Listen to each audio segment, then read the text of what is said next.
Hello and welcome to the Growing Green podcast.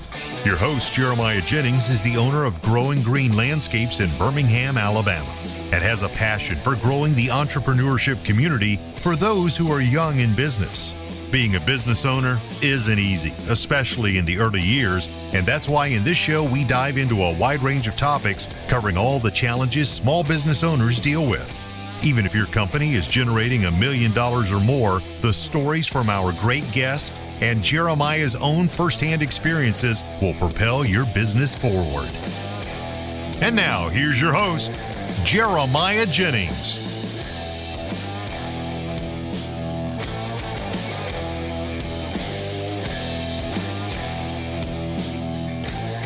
What's going on, everybody? Thank you so much for tuning in to episode today here on the Growing Green podcast. This is your host, Jeremiah Jennings, and I am super excited to come to you today with another fresh new episode for your Friday. Hope you guys are doing well and having a great week out there, crushing it. We've had a busy one. It's been wide open. Man, I tell you what, you start offering a service and doing something, you just get known more for doing more of what you do, if that makes any sense. I probably fell over that, but you know what I mean when I say that. You start doing more of something, you start getting known for that. We have started offering irrigation service last year, and oh my goodness, it has been absolutely, just absolutely wild, the amount of inquiries we've had for irrigation this early in the year. And it's one of those things that I was just shocked by, kind of. I was like, man, I can't believe we're actually doing this. But I am pumped for the year ahead and what we've got coming. I'm excited because we're just growing, and growth looks different at different stages for everyone. Growth looks like sometimes adding yards. Growth looks like sometimes raising prices and dropping yards. Growth looks like adding team members. Growth looks like taking away team members and just keeping the right ones and making them more efficient, right? So many things go into growth. You heard us talk to Jason Cromley last week. He's growing $4 million this year and not adding one single employee. And it's just like, holy cow, there are ways to grow and be more efficient. So for us, we're going into the year and trying to get a backlog booked out and a job schedule in place to where we can truly grow at a scalable pace. And I want to talk about that just a little bit today. I want to talk about how you run your landscape projects, how you get them set up, scheduled, organized, and ready to go down the road. And transparently, these are things that we're working on too, right? So I'm sharing the things that we're doing to help us grow, because I don't have it figured out by any stretch. But I do know that, like, I see some things that work. I know some things that we need to do. I've been around enough people. So we're going to start implementing these, and hopefully you can do some of the same and see your company grow. But before we get in, I want to say thank you for your support. Use code Element if you want to sign up. Element is going to be mentioned today quite a bit because that's how we streamline and schedule and communicate and everything, right? Element is literally a one-stop shop. We do everything inside of there. If you're doing any type of landscaping, you're getting into that world, guys, Element is the game-changing software. It's not just software. It becomes a part of your business. It becomes literally like it is ingrained, integrated into your business and your day-to-day life. And it's more than software. The people there, the vision there, they're serving their clients the best way that I know how, that I've seen. And I know that they are investing and pouring back into us. They're releasing new updates daily. Tons of great things coming out this year. So if you want to get on board, now's a good time before you get into the heat of the summer. It'll be crazy in spring rush. I'm not going to lie to you, but you can get through it. I did it last year. So if I can do it, anybody can do it. I promise you that. Use code Jeremiah if you want to sign up for that today. That also gets you 10% off of Greenius. Sign up, get some training. We're building out our Greenius programs right now, and looking forward to implementing them more throughout the year. So how are we doing this whole job scheduling? Just what does this look like, right? The whole job scheduling aspect of our business. We're growing into the landscape world pretty fast, pretty quickly, and getting a lot more calls about this stuff, which is great. It's where we want to grow. So I want to talk to you a few minutes about how we're building our pipeline out a couple weeks. And so what that looks like is we're taking last-minute decisions out of it. Last-minute decisions will kill you, and that is like the crux of almost all business owners, because almost every one of us, diagnosed or undiagnosed, has some sort of like ADD. And it's just 1 minute we're here, 1 minute we're there. Like, I know that I am. Like, it has become more evident to me in the last couple of years. Like, I've got something going on. Because it's like, the amount of things that I get caught up in and want to do and want to go and want to see and implement and I just get chased back and forth like a million different directions, that could be my crux, not figuring that out. And so I know some of you are figuring that, are dealing with that. It's there's no way that you're not, maybe not all of you, but some of you are. And so try to take last-minute decisions out of play. What does that mean? That means getting things scheduled early, getting things ordered early, getting things and crews put in place early so we're not relying on what are the last-minute things to do. Because, and it's tough when you don't have a pipeline, right? When you don't have a pipeline, all you're doing is last-minute decisions. It's last-minute decisions of, oh, yeah, we can do this, let's do it tomorrow. And then you're scrambling for material or scrambling for equipment, whatever it is you need for the job. You're like, yeah, we can do it. Let's do it. But because we're trying to fill a gap, right? You're trying to fill a gap in a day or a couple days. And so not necessarily a gap. Filling gaps are filling gaps. That everyone has gaps to fill. You either do that with unbillable time at the shop. You do it with training. Maybe you can throw a profitable job in there for a day or something and have a last-minute scramble. But you don't want that to be your life is what I mean by that.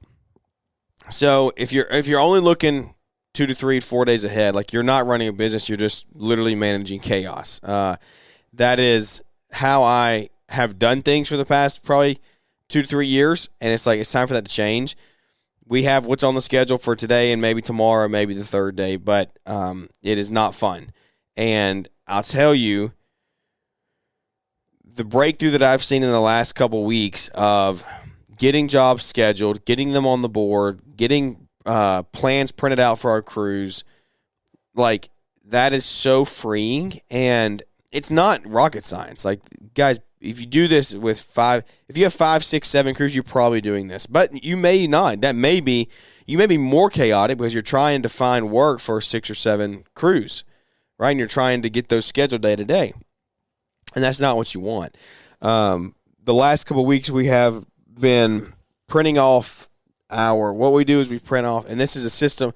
This is a system and a process that we're trying to build out, and it needs work. I would take any feedback that anybody has, but we are, for our landscape jobs inside of LMN, we're going into our print reports section, and we are printing our estimate. We're printing our job planner via work area, and so we're seeing in the work area, we see everything that we need for that work area, materials, equipment, how much it is that we need. So all that's on the list. And then I'm going into our client notes where we put our scope of work, copying that, pasting that into our job in LMN so they can see it in crew. So that way they have their printed report in front of them with all the material they need, where they're going, the address, the job. They go to LMN Crew, the app, and then they see the job again. That's what they're going to clock in and out of. And then in there, scope of work is in that. If you want to take one more step, I could take this scope of work, put it into a Google Doc, and print that out and put it in there with the job planner. We may switch to that. I don't know. I like personally having it on your phone right there. So if you're out on the job and you're like, oh, what are we doing with this bed? Boom, pull it up. You can see it in the crew app. Scope of work is there. So just those two little things have made a massive, massive, massive difference, because I'm trying to avoid like the morning text. Where are we going today? What are we doing? When we're starting? Things like that. And what this also hand in hand fixes is last minute materials like runs and supplies. You're trying to end that. And so what does this turn into? This grows, right? It evolves. It turns into, hey, we start getting stuff delivered from the supplier, right? So, hey, we have a job on Thursday. We're going to need a pallet of stone, 6 yards of mulch, 2 yards of topsoil. All right, awesome. Well, we can't deliver all that at the same time, so I'm going to get the 2 yards of soil. It's easy transport. Nursery's right by the house. We can get it. Cool. I do need to get the stone and the mulch delivered, though. So something you can do. All right, awesome. You can do that. So we're doing that job on Thursday. I'd like to have it delivered and staged on Wednesday, so that way it's there, ready to go. We're not waiting on you on Thursday. Awesome. Fantastic. Okay? So but you have to make that order 3, 5, 7 days in advance, minimum. And so where I get hung up is like with our sod supplier, right? Sod supplier needs a delivery order like 2 to 3 weeks in advance. That's how far booked out they stay. And it's like, my goodness, that it puts a strain on me, but it puts a good strain on me because it makes me want to sit here and be like, okay, we got to book. We got to book consistent work. We have to do it. We have to do it in a consistent manner. We have to do it early. We can't sit there and do it 2, 3, 4 days ahead. And so what you have to think about is like, if you walk in the morning, right? If you walk in and your guys look at the wall and they're like, what are we doing? There's nothing there. Or they look at their clipboard, or they look at their crew app, right? What are we doing today? You have failed at planning. Like, you have failed at that. And it's okay to admit it because I admit it. Like, I have done that. And I've done that where, like, I don't have the crew, I don't have the schedule ready for them. And they're trying to leave, and I'm like, whoa, hold up, I don't have it ready yet, right? Those are things that just, it's part of growth. It gets tough. You're pulled a million different directions at this stage. You're between 500 and a million. You're pulled every which way. You're getting some systems. You're getting some processes. You're getting some people. But you're still pulled in a lot of different directions. And you're doing a lot more volume as well as you were when you were doing $250,000. And so what you got to do is, like, you got to start looking at some sort of quote-unquote production board for you to manage and keep up with so you can get 2 to 3 weeks out, because that also is going to give your team confidence, and it's going to give your customers clarity on when they're getting scheduled, when their work's getting done. Because the other side of that, right, it's customer-facing side. Why they should not be getting told 24 hours before, oh, I'm coming out tomorrow to do the job. Again, this is like I am the pot calling the kettle black, right? This is literally has been me. Like, we did this recently, showed up like the day of, and I hadn't told her we were coming. She had tree guys there. It cost us more time and money because we had to move some debris out of the way. And it's just like, oh, my goodness, there's no one to blame but myself. There's no one to blame but myself. And so you have to sit there and look and say, what could I have done to be better? What could I have done? I could have taken the time, put this on the schedule 2 weeks ago, 3 weeks ago, said, hey, Mrs. Jones, we're coming out there tentatively these dates. Weather can change, but we're tentatively coming these dates. And then I call sod supplier and say, hey, look, I need delivery this day. And so you get them in there, and then the weather changes for them too. They can't cut when it's wet, too wet, things like that. So there are some variables in there, but overall, I have a board that says, look, here we go. This is all in order. Customers are communicated with clearly. Like, that's the part of the process that sets your business apart and turns you into the market leader. Like, people just love, like, people will love, and they will talk about the experience they had with Growing Green.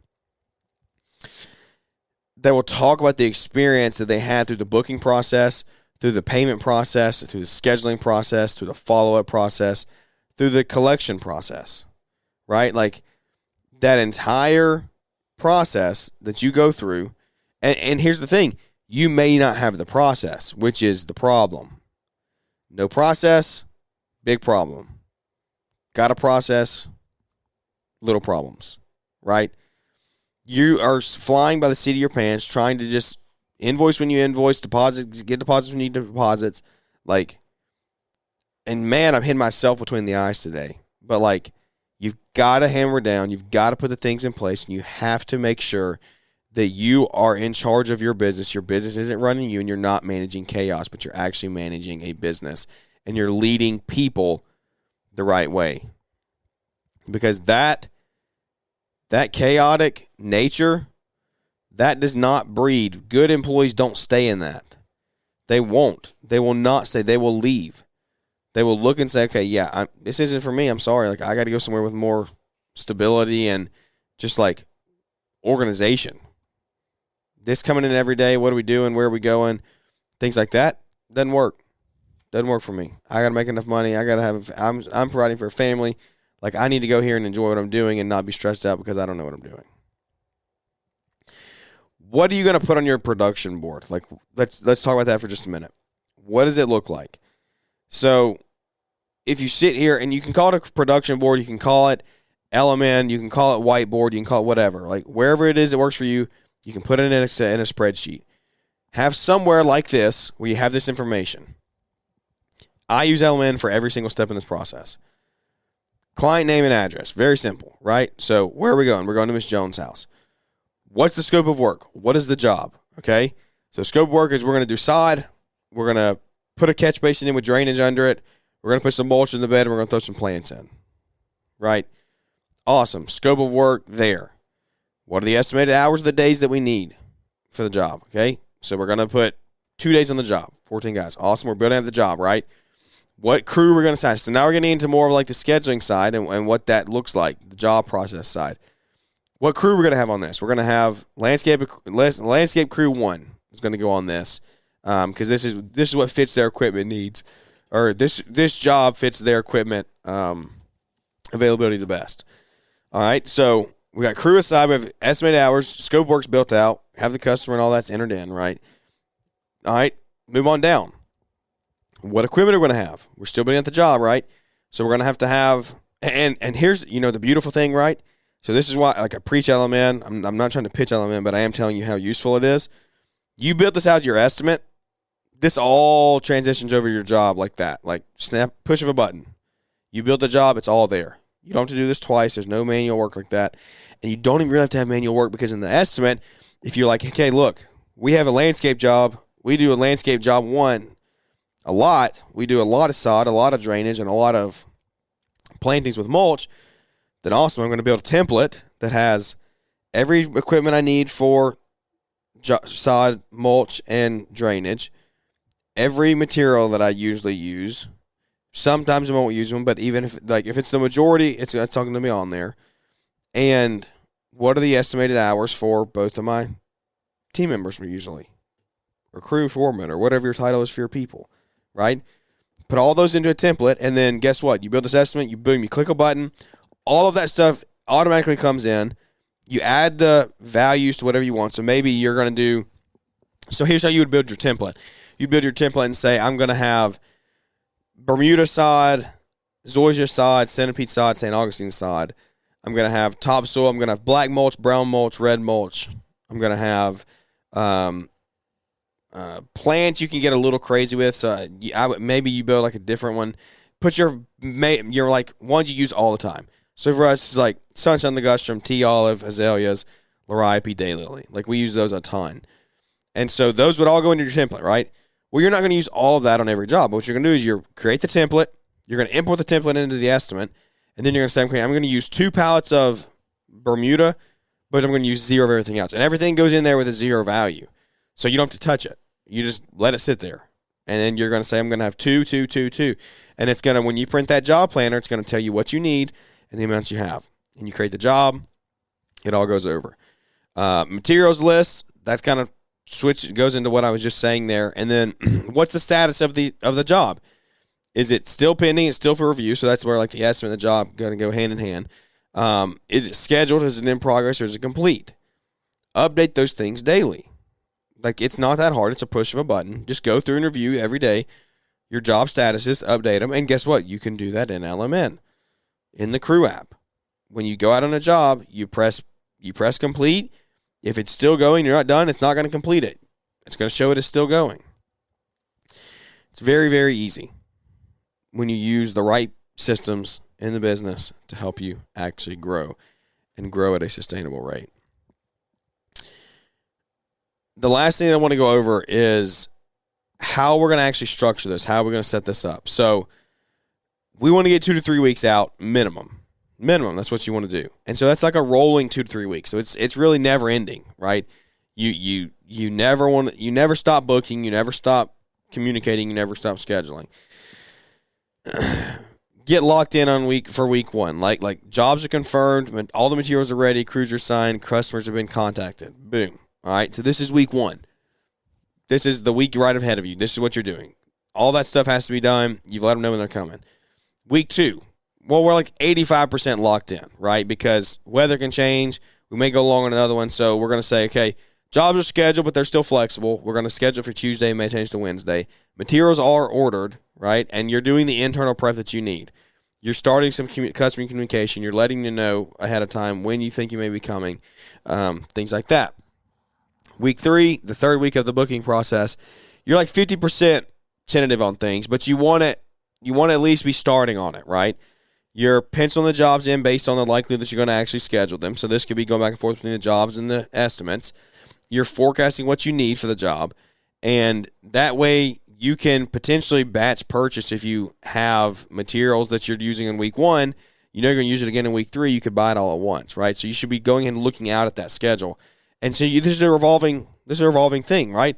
You take that when you proceed a week, well then guess what?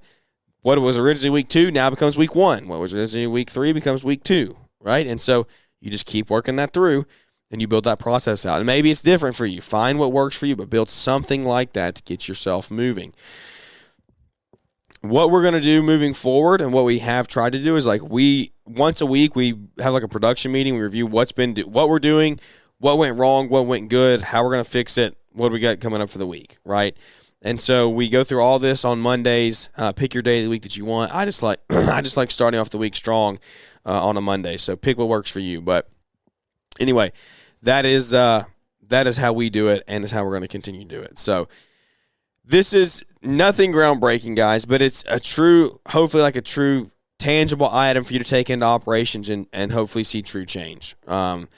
This is, if you feel like you're firefighting, if you feel like you're babysitting, you feel like you're hand-holding, this is your way out. This is the beginning of the end right here. You can get out of this if you start something like this. So it's not about having control of your business per se. It's about having freedom in your business. When you have things built out, you have freedom. You feel like you can breathe a few minutes. You're not like, oh, I'm in control. I'm running this thing like a dog. No, you're just like, boom, I'm just free. I got it. I can take a breath. So stop surviving, start leading. Very simple. Stop surviving and start leading your team. Remember what we said. No processes, big problem. Got processes, little problems. Very simple. Thank you for tuning in. I hope you enjoyed it. Come back and listen to us here on Monday with Savannah and myself as we roll into another week here. Hitting it head on. We're going to be actually on the sunny Gulf Coast of Florida in the Gulf of America. I'm excited to be down there, soaking up some rays. Got a few beach trips planned this year. This is the first of them, and so I'm excited and pumped up for that. Y'all have a good day. Have a good weekend if you're listening in real time. Come back and join us here on Monday. If you have any questions, concerns, complaints, compliments, any of the above, reach out and let me know. We'd love to help you.